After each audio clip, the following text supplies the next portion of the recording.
Assalomu alaykum. Ismim Sardor. Ox Technologies kompaniyasida front-end dasturchiman. Bugun front-end dasturchining ryukzakida nimalar borligi haqida so'rashganda, hozir sizlar bilan ko'rib chiqamiz. Xo'p, birinchi ryukzakdan boshlaymiz. Mark Raydan bu meni eng yaxshi ko'rgan ryukzakim.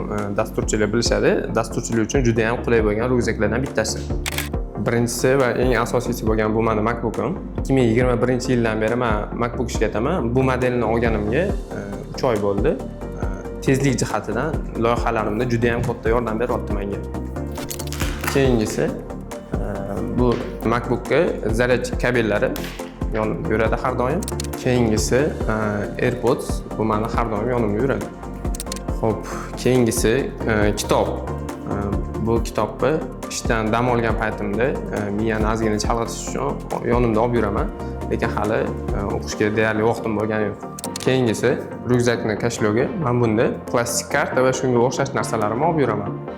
Mana do'stlar, ko'rdinglar, menda unaqa ko'p narsa yo'q, ko'p narsani keragi ham yo'q. Mashinam yo'qligi sababli men o'zim bilan faqat eng kerakli bo'lgan narsalarimni olib yuraman.